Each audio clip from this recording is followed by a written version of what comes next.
2 इतिहास लेखन भारतीय परंपरा. प्राचीन काळातील इतिहास लेखन. असे आढळून येते की प्राचीन भारतामध्ये पूर्वजांचे पराक्रम, दैवत परंपरा, सामाजिक स्थित्यंतरे इत्यादींच्या स्मृती केवळ मौखिक परंपरेने जपल्या जात होत्या. आता आपण प्राचीन काळातील इतिहास लेखनाचे काही महत्त्वाचे टप्पे पाहूया. 1. उत्खननानंतर हडप्पा संस्कृतीमध्ये मिळालेल्या प्राचीन लेखांच्या आधारे भारतामध्ये लेखनकला इसवी सनापूर्वी 3ऱ्या सहस्त्रकापासून किंवा त्याही पूर्वीपासून अस्तित्वात होती असे दिसते. 2. भारतातील ऐतिहासिक स्वरूपाचे सर्वाधिक प्राचीन लिखित साहित्य हे कोरीव लेखांच्या स्वरूपातील आहे की ज्याची सुरुवात मौर्य सम्राट अशोकाच्या काळापासून म्हणजे इसवी सनापूर्वी 3ऱ्या शतकापासून होते. प्रस्तरांवर आणि दगडी स्तंभांवर कोरलेले लेख हे त्याचे स्वरूप होते. 3. पुढे इसवी सनाच्या पहिल्या शतकापासून धातूची नाणी, मूर्ती आणि शिल्पे, ताम्रपट इत्यादींवरील कोरीव लेख उपलब्ध आहेत. यामध्ये संबंधित राजाचा काळ, वंशावळ, राज्यविस्तार, तात्कालीन शासन व्यवस्था, महत्त्वाच्या राजकीय घडामोडी, तत्कालीन सामाजिक रचना, हवामान, दुष्काळ यासारख्या महत्त्वाच्या बाबींची माहिती मिळते. 4.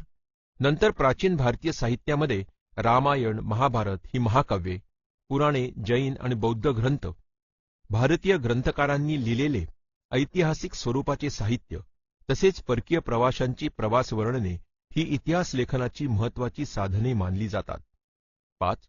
शेवटी प्राचीन काळातील राजांची चरित्रे तसेच राजघराण्याचे इतिहास सांगणारे लेखन हा महत्त्वाचा टप्पा आहे. इसवी सनाच्या 7व्या शतकात बाणभट्ट या कवीने लिहिलेले हर्षचरित हे संस्कृत काव्य ऐतिहासिक चरित्रग्रंथाच्या स्वरूपाचे आहे.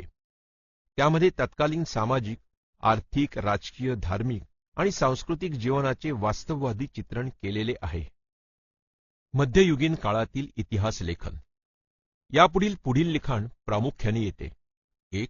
12व्या शतकात कल्हण याने अनेक कोरीव लेख, नाणी, प्राचीन वस्तूंचे अवशेष, राजकुलांच्या अधिकृत नोंदी आणि स्थानिक परंपरा असे अनेक साधनांचा चिकित्सक अभ्यास करून लिहिलेला राजतरंगिणी हा काश्मीरच्या इतिहासावरील ग्रंथ हा शास्त्रशुद्ध इतिहास लेखनाचे एक उदाहरण आहे. 2. मुस्लिम राज्यकर्त्यांच्या दरबारातील अरबी आणि फारसी भाषेतील लिखाण हे महत्त्वाचे आहे. यामध्ये प्रामुख्याने झियाउद्दीन बर्नी यांनी तारिख-इ-फिरुजशाही या त्याच्या ग्रंथात इतिहास लेखनाचा हेतू स्पष्ट केला आहे. त्याच्या मते इतिहासकाराचे कर्तव्य फक्त राज्यकर्त्यांच्या पराक्रमाचे आणि कल्याणकारी धोरणांचे वर्णन करून संपत नाही, तर त्यांच्या दोषांचे आणि चुकीच्या धोरणांचे चिकित्सक विवेचनही त्याने करायला हवे. तसेच त्या काळातील विद्वान व्यक्ती, अभ्यासक, साहित्यिक आणि संत यांचा सांस्कृतिक जीवनातील प्रभावही लक्षात घ्यायला हवा. मुघल साम्राज्याचा संस्थापक बाबर याचे आत्मचरित्र तुझुक-इ-बाबरीमध्ये युद्धांची वर्णने तर आहेतच, शिवाय त्याने प्रवास केलेल्या प्रदेशांची आणि शहरांची वर्णने, तेथील स्थानिक अर्थव्यवस्था आणि रीतिरिवाज, वनस्पती सृष्टी यांची बारकाईने केलेली निरीक्षणे यांचाही समावेश आहे. अबुल फजल याने लिहिलेल्या अकबरनामा या ग्रंथासाठी अवलंबलेली संशोधन पद्धती पूर्वग्रह विरहित आणि वास्तववादी होती असे मानले जाते. 3.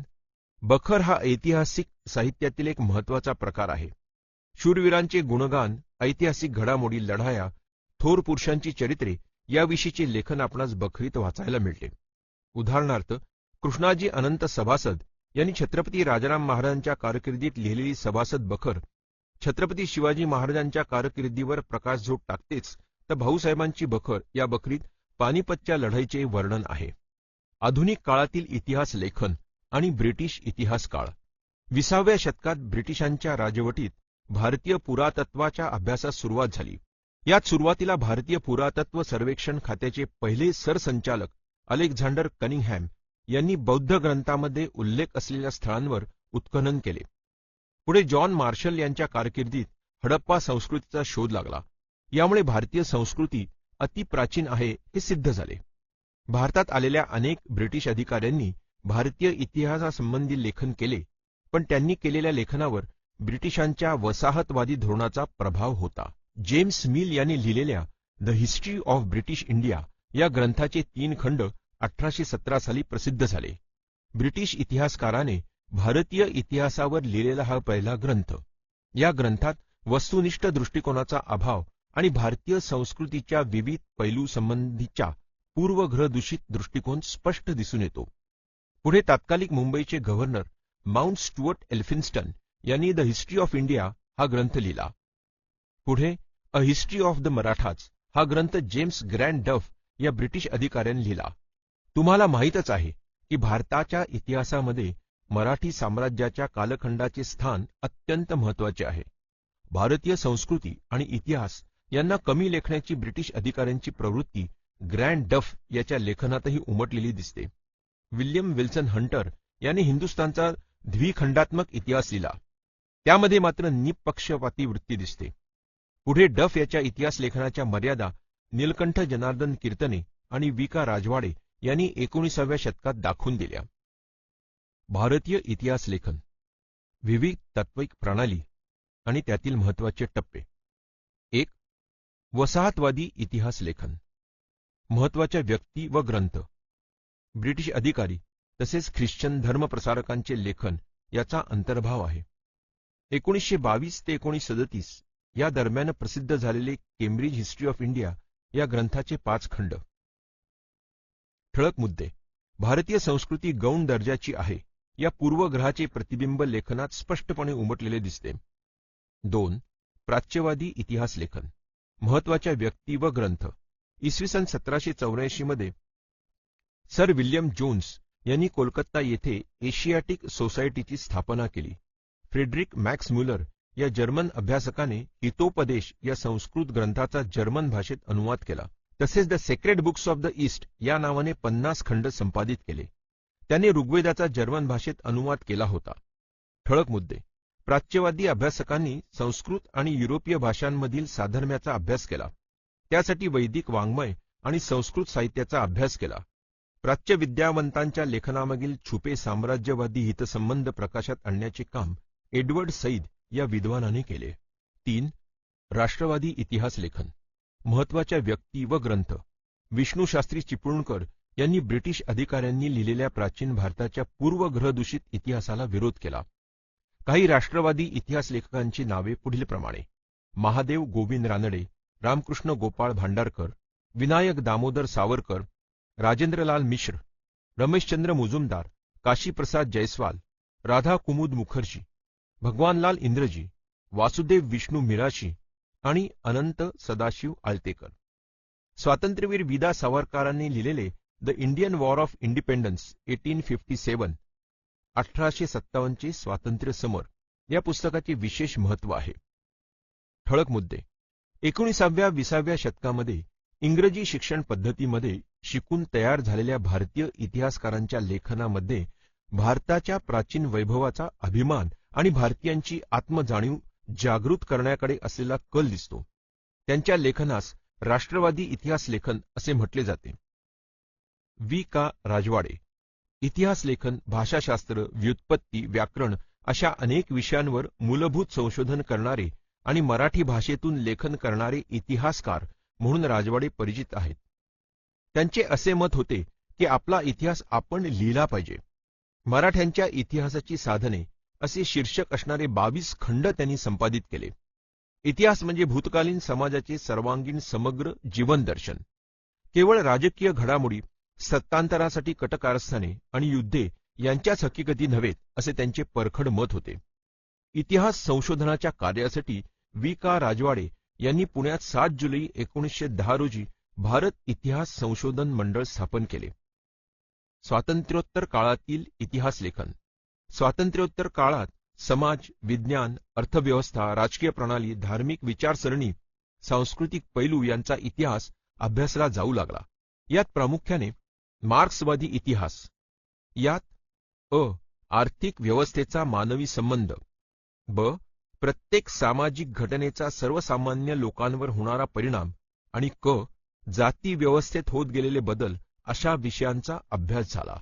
दामोदर धर्मानंद कोसंबी, कॉम्रेड श्रीपाद अमृत डांगे, रामशरण शर्मा, कॉम्रेड शरद पाटील इत्यादींचे योगदान महत्त्वाचे आहे. वंचितांचा सबऑल्टर्न इतिहास. समाजाच्या तळाशी असलेल्या सर्वसामान्य लोकांच्या स्तरापासून इतिहास लेखन झाले पाहिजे ही कल्पना अँटोनियो ग्राम या इटालियन तत्वज्ञाने मांडली. वंचितांच्या इतिहासाला एक महत्त्वाची विचारसरणी म्हणून स्थान मिळवून देण्याचे महत्त्वाचे कार्य रणजित गुहा यांनी केले.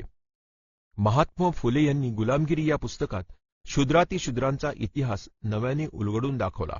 धर्माच्या नावाखाली स्त्रिया, शूद्र व अतिशूद्र यांच्या होणाऱ्या शोषणाकडे लक्ष वेधले. भारताच्या सांस्कृतिक आणि राजकीय घडणीत दलित वर्गाचा वाटा मोठा आहे. डॉक्टर बाबासाहेब आंबेडकरांनी ही गोष्ट केंद्रस्थानी ठेवून सतत लेखन केले.